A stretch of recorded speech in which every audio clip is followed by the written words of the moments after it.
All right, number 5, we want to change these numbers from base 10 blocks to units. We have two different ones. We have 40 flats in base 10, and then we have 30 flats in base 12. So they tell us that in base 10, one long is 10 units, one flat is 10 longs, and one block is 10 flats. So you want to think about this problem in terms of expanded form, as we did in grade school.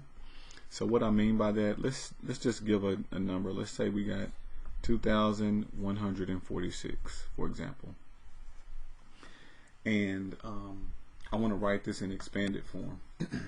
This 2 is in the thousands place, so we would write 2 times 1,000.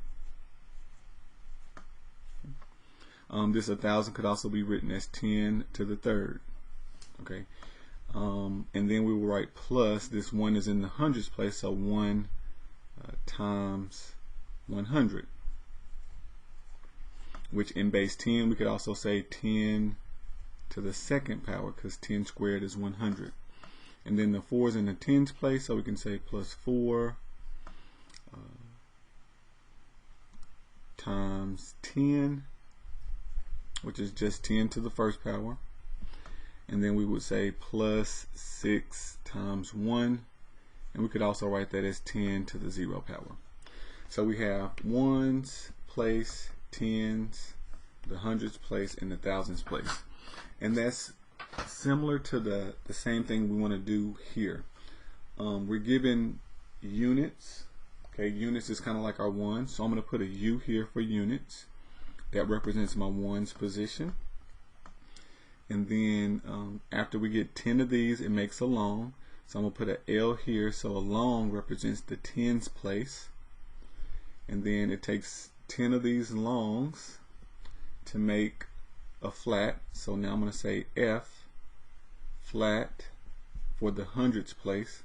So ones, tens, hundreds, and then we have thousands. It takes 10 flats to make a block. So I'm going to put a B here.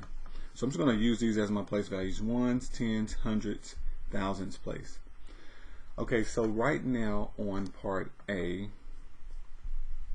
we have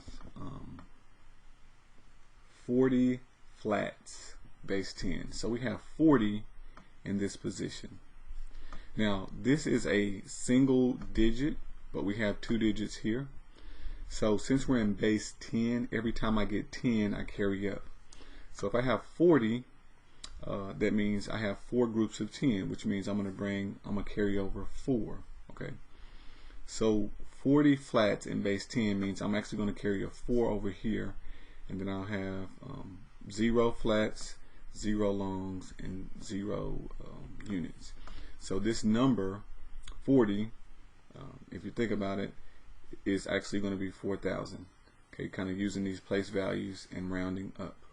Okay, because we're just counting every time we get 10, we round up 1. We're base 10. So 40 flats in base 10 is going to be 4,000 units.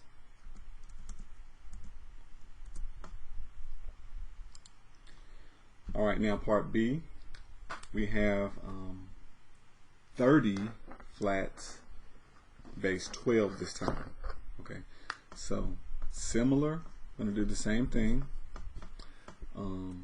This time we're still under the flat column. We have 30 base 12, which means it takes 12 to round up.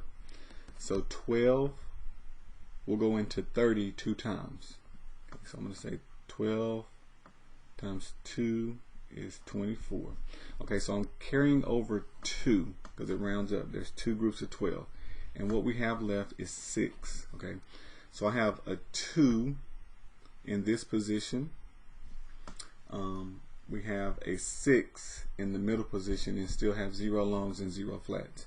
So we have 2, 6, 0, 0, which we can't see. 2, 6, 0, 0. So in base 12, if we have 30 flats, that's going to represent 2,600 units base 12. So we're going to say 2, 6, 0, 0.